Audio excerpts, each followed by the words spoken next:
하나님의 말씀은 마태복음 13장의 44절부터 58절까지입니다.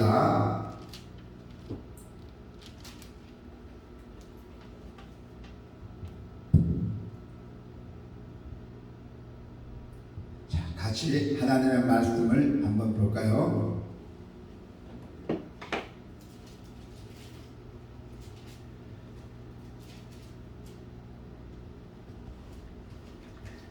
천국은 마치 밭에 감추인 보화와 같으니 사람이 이를 발견한 후 숨겨두고 기뻐하며 돌아가서 자기의 소유를 다 팔아 그 밭을 사느니라. 또 천국은 마치 좋은 진주를 구하는 장사와 같으니 극히 값진 진주 하나를 발견하며 가서 자기의 소유를 다 팔아 그 진주를 사느니라.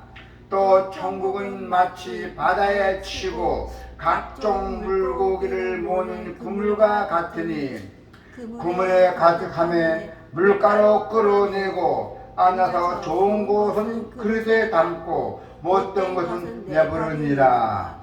세상 끝에도 이러하리라. 천사들이 와서 의인 중에 악인을 갈라내어 풀무불에 던져 놓으리니 거기도 울며 이를 갈리라.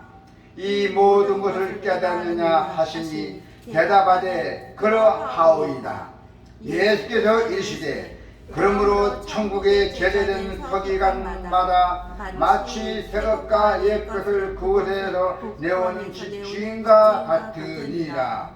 예수께서 이 모든 비유를 마치신 후에 그것을 떠나서 고향으로 돌아가서 그들의 회당에서 가르치시니 그들이 놀라 이르되 이 사람의 이 지혜와 이런 능력이 어디서 났느냐. 이는 그 목수의 아들이 아니냐와 그 어머니는 마리아 그 형제들은 야고보 요셉 시몬 유다라 하지 않느냐. 그 누이들은 우리와 함께 있지 아니하냐. 그런즉 이 사람이 모든 것이 어디서 났느냐 하고 예수를 배척한지라.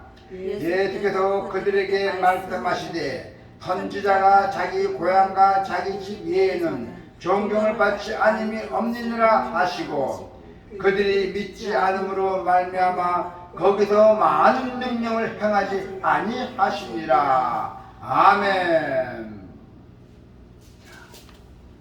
오늘 하나님의 말씀의 그 제목은 감추어진 천국의 가치예요. 숨겨진 천국의 가치가 있어요. 자, 천국의 가치를 아는 이 지혜로운 성도는 천국을 위해 투자하는 삶을 살아야 한다는 것입니다.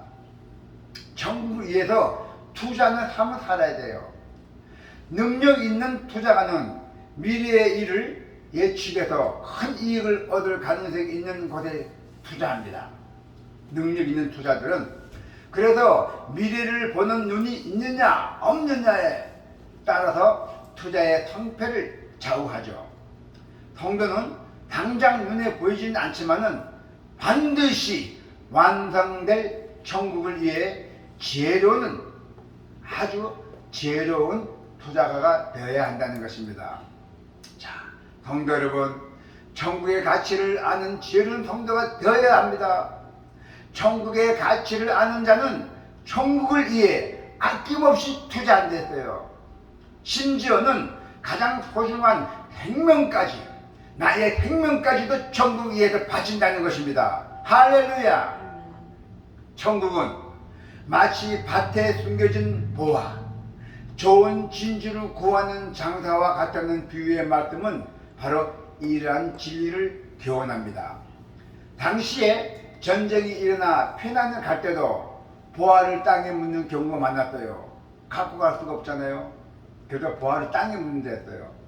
주인이 돌아오지 못해서 밭에 보화가 그대로 묻혀 있으면은 나중에 누군가가 밭 일을 하다가 보화를 발견하게 되죠. 그래서 그 사람은 전 재산을 팔아서 그 밭을 삽니다. 또 진주 장사는 극히 값진 진주를 발견했을 때 전 재산을 주고 그 진주를 산답니다. 예, 그 진주가 귀하니까. 그래서 밭을 산 사람이나 진주를 산 사람은 다른 사람들이 모르는 가치를 알고 있었기 때문에 모든 소유를 주고 그것을 산 것입니다. 그 가치를 모르는 사람들이 볼 때는 비상정기이죠. 이상하다 보죠. 그게 투자를 이거 내가 진주를 사놓으면 나중에 값이 오른다. 그건 투자꾼들이에요. 그러나 그들은 자신의 전 재산보다도 그것이 더 큰 가치임을 알기에 주저할 이유가 없었죠. 그래서 영원한 천국을 가치를 아는 자는, 성도 여러분께서는 영원한 천국을 그 가치, 천국의 가치를 아는 자는 이 땅에서 모든 소유, 심지어는 목숨까지 바쳐서라도 천국을 소유하고자 해야 돼요. 여러분, 천국을 반드시 소유해야 됩니다. 우리의 목적이 뭡니까? 천국이잖아요. 천국. 우리가 이 세상에 지금 힘들게 살고 있지만은 천국에 가면 금은보화부터 해갖고 우리가 평안을 누리고 살아요. 매일 찬송가 부르면서 주님 옆에 계시면서 또 천사들과 같이 박수 치면서 그게 편안하게 사는 거예요. 우리 영혼이. 이러한 이 세상의 것에 투자해서 영원한 하나님 나라를 소유를 한다면은 이것이 영광스러운 일이 어디 있습니까? 큰 수지 맞는 일이잖아요. 그래서 성도들은 영원한 천국을 위해서 아낌없이 투자해서 영원한 복을 누리는 지혜는 자가 되어야 돼요. 우리의 목적이 뭐라 했죠? 우리의 목적은 천국이랬잖아요. 할렐루야! 그래서 천국의 가치를 모르는 어리석은 자가 되지 말아야 돼요. 여러분이 바쁜데 이 예수 믿는 것도 힘들어요. 이 예수 믿는 것도 부지런하지 않으면 믿지 못합니다. 왜 여러분께서 이렇게 힘들게 예수를 믿어요? 나중에 여러분들이 편안하게 살라고 믿는 것입니다. 그래서 여러분들께서는 천국의 가치를 모르는 어리석은 자가 되지 말아야 됩니다. 전 재산을 팔아 밭을 사고 진주를 산 사람들은 그 주변 사람들이 조롱과 반대를 물어야 될 것이에요. 예, 주변 사람들은 저 사람이 미쳤다고 할 거 아니에요. 자기 재산 다 팔아고 밭도 땅도 사고 진주를 샀다고 뭐라 할 거 아니에요. 갖고만 있던 부자인데. 그건 모르는 사람들 하는 얘기잖아요. 천국의 가치를 모르는 자들의 그 시각에서 볼 때는 천국을 위해 살아가는 자들의 삶은 참으로 어리석게 볼 수밖에 없어요. 예수 안 믿는 사람들은 저 사람들은 미쳤다고 막 그러잖아요. 그러니 어리석게 볼 수밖에 없잖아요. 그러나 그렇지 않잖아요. 예수님은 보세요. 예수님의 고향. 예수님의 고향이 어디랬죠? 나사렛이었잖아요. 예수님의 고향 사람들은 예수님을 어린 시절부터 봤기 때문에 그분을 믿지 않았대요. 무엇 때문에? 예수님이 성례시하고 성경 봉되어 있잖아요. 예수님이 목수의 아들, 요한의 아들, 마리아의 아들 그렇게 커왔기 때문에 자기 고향에 왔던 예수님이 하나님의 독생자 예수를 다 입고 왔는데요. 성육신 입고 오신 예수님을 고향에서 배척했잖아요. 그들 눈에는 예수님이 그저 요셉의 아들이고 야고보, 시몬, 유다의 형이었대요. 겉모습과 조건을 본다면은 그들이 존경하고 권위를 인정할 대상이 아니죠. 네, 겉모습을 본다면은. 네. 그래서 그 고향에 있는 예수님의 고향에 있는 사람들은 예수님의 말씀을 받아들이지 않았고 예수님도 그들 앞에서 많은 능력을 행하지 않았어요. 내가 말 믿지 않으니까 아직 행하지 않았어요. 예수님이. 그들은 예수님의 하나님의 아들로서 천국을 이 땅에 도래시키신 메시아이심을 알지 못했던 거예요. 그 동네 사람들이, 자기 고향 사람들이. 성도는 눈에 보이는 것에 눈이 가려져 진정한 진리와 가치를 보지 못하는 어리석음을 범하지 말아야 돼요. 여러분들께서는 눈에 보이는 것이 눈이 가리지면 안 된다는 얘기예요. 또 진정한 진리를, 그 가치를 보지 못한다면 그런 어리석은 본받지 말아야 됩니다. 자, 여기요, 우리 주문진 좋다는 게요, 앞으로 어떻게 되나 보세요. 제가 일요일날 예배 드릴 때, 저 문이 얼마나, 저 뒷문이 무겁잖아요. 저 뒷문이 무겁잖아요. 앞 문이. 말씀 드릴 때, 어느 노파가 옛날 봤어요. 노파입니다. 허리 구부리고 지팡이 모자 지팡이 큰 허리 구부리면서 문을 확 열면서 왕눈을 훑어보고 갔어요.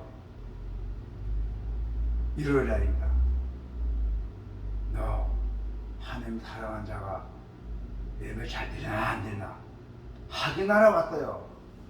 저 문을 어떻게 그래, 노파가, 힘든 노파가. 그게 하나님께서 천사를 보내신 거예요. 다 보고 갔어요. 여기는 언젠가는 무궁무진하게 커질 것입니다.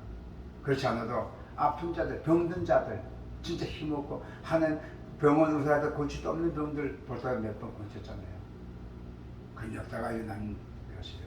이제 그 역사를 내가 증민으로서 나가서 내가 간증을 해야 돼요. 그때가 언제나 하나님이 나가거라 할 때 나가야 됩니다. 준비를 해야 돼요. 준비. 자, 그래서 그럴 때마다 우리는 죽으나 사나 목숨을 바쳐서 우리 천국이 소유해야 돼요. 이제 마지막 날에, 마지막 재림의 날에는 그 드러나는 천국이 보입니다. 여러분의 삶은 다 천국에 만나게 돼요. 나올 때는 순번 있어도 갈 때는 순번 없댔잖아요. 네. 먼저 예수님께서 뭐랬어요? 하늘로 승천하시네. 나가 너희들 예배하느라 너희들 올라가 자리를 나가 만들어 놓고 오느라고 그랬어요. 그때까지 너희들 열심히 나의 복음을 전하거라 하고 올라갔잖아요. 예수님은 천국이 구물 같아서 물고기를 가득 잡아 올려놓은 좋은 곳, 그리고 좋은 것을 그 그릇에 담고 못된 것은 버린다고 말씀하셨어요. 좋은 것만, 하나님 앞에 바치는 것도 최고 좋은 것만 바치라는 얘기예요. 맞아. 나쁜 건 바치면 안 돼요. 헌금도 종이도 빠듯하게 이렇게 해갖고 다 넣어야 돼요. 그래 내 마음이 깨끗해야 됩니다. 그래서 이는 천국에 들어갈 자와 들어가지 못한 자의 구분이 마지막에 이루어질 것을 교훈하겠어요. 이 무슨 말씀입니까? 양과 염소로 갈라진다는 얘기잖아요. 양은 천국에 갈 것이고 염소는 못 가잖아요. 마지막에 이루어질 것이라고 예수님께서 교훈했어요. 그때 천사들이 나타나서 아기를 갈라내서 불에 던져 넣으면은 그들이 거기서 울며 이리로 간다는 거예요. 이만하면서 울면서. 그죠? 자, 25장에 24절에 보면 뭐가 나와 있어요? 예. 25장 23절은 양은 오른편에 염소는 왼편에 두리라 했어요. 염소는. 예수님은 마지막 심판날에 양과 염소를 오른쪽과 왼쪽에 세워서 구분한다 했어요. 딱 나타나서. 우리는 어디에 서야 돼요? 오른쪽에 서야 되잖아요. 양. 그 천국에 가는 것이에요. 그래서 천국의 비밀을 아는 성도는 이 땅에서 하나님 나라 백성으로 살아가는 길이 좁고 험할지라도 또 어려울지라도 고난이 있을지라도 낭망하지 말고 인내하며 끝까지 승리의 길을 향해 나아가야 됩니다. 할렐루야. 이 세상에 살다 보면은 어려움과 괴로움과 많이 있잖아요. 그러다 이겨내야 돼요. 인내가 필요하다는 것입니다. 그래서 성도는 세상 사람들이 달리 이 땅이 아닙니다. 여러분은 고향이 이 땅이 아니에요. 영원한 저 하늘나라, 하나님이 계신 하늘나라입니다. 그래서 우리는, 여러분이나 저나 우리는 영원한 하나님 나라를 얻기 위해서 현재 우리가 이 살면서 투자하는 사람들이 돼야 돼요. 투자. 이 땅에 살면서 하나님 나라에 투자해야 된다는 것입니다. 그래도 대학에서는 어리석어 볼지라도 우리 그거 기억지 마세요. 여러분은 목적이 천국이니까 오직 하나님의 말씀을 따라 마지막 날에 주님께 인정을 받고 천국을 유업으로 얻는 아주 지혜로운 성도가 되기를 축원합니다. 아멘.